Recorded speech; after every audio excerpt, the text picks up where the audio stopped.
Two bakeries share the same country, yet they seem to belong to two completely different worlds.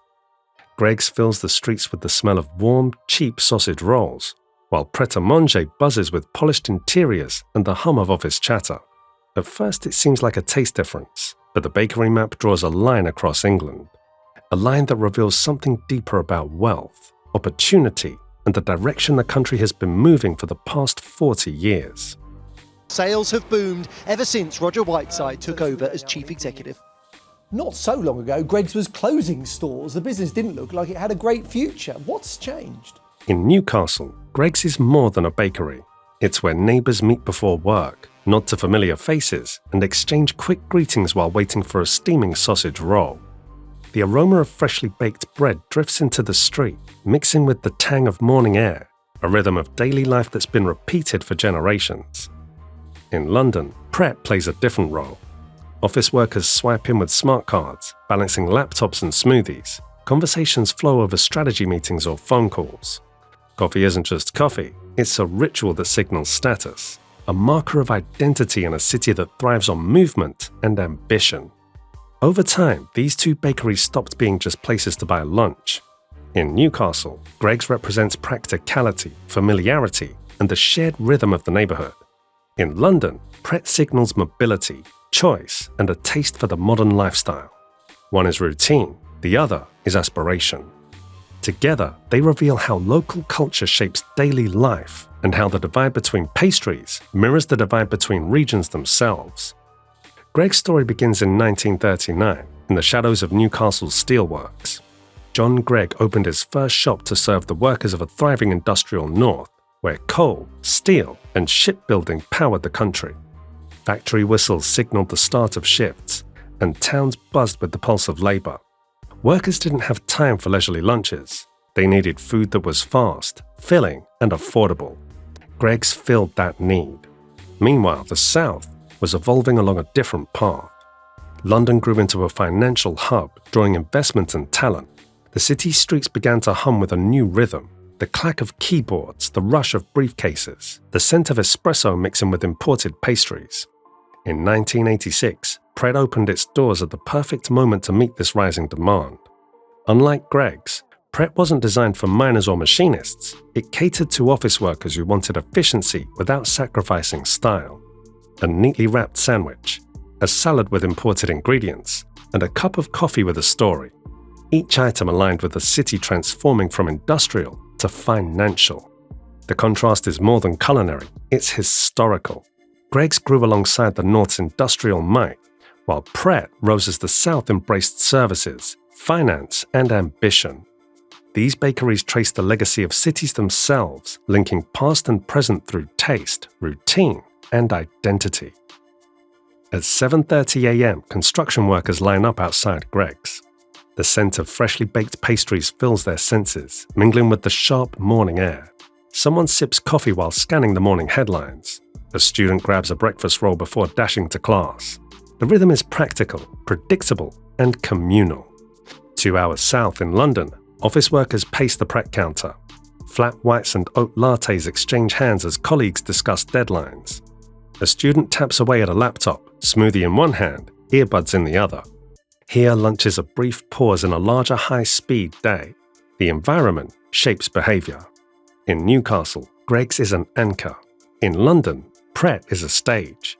Daily life moves through these spaces, defining routines and reflecting the social structures around them. Step into a Greggs and steam curls from the window.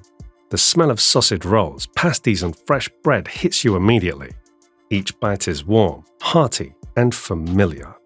There's comfort in the flavour, a reassurance that a small daily ritual is affordable and reliable. Pret, in contrast, offers a different sensory experience. Light salads, crisp sandwiches, and carefully brewed coffee create a clean, bright environment.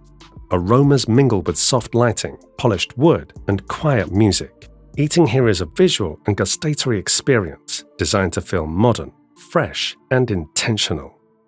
Taste in both cases mirrors culture. Greggs for routine and sustenance, Pret for presentation and lifestyle. At Greggs, a simple nod to the baker can start a conversation. Familiarity runs deep, connecting neighbours and colleagues.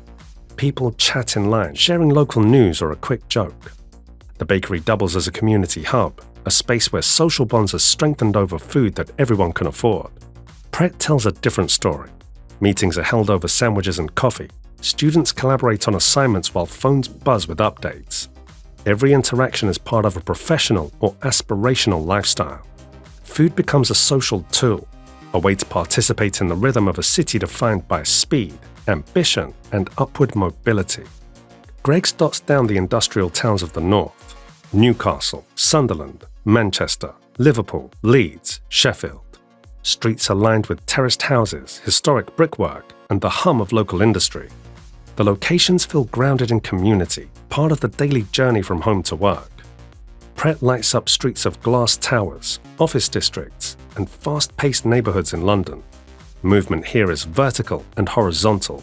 Escalators, subways, sidewalks bustling with pedestrians in crisp coats. The environment shapes the experience, making each bakery a reflection of its surroundings. Geography is more than location, it frames opportunity, identity, and lifestyle. If you found this interesting, hit subscribe. Generations grew up with Greggs in town squares. Memories of childhood mornings, first jobs, and local routines are baked into its walls. Pret, however, carries a sense of modernity and ambition. It represents a new pace of life, sleek and always moving forward. The emotional resonance is powerful.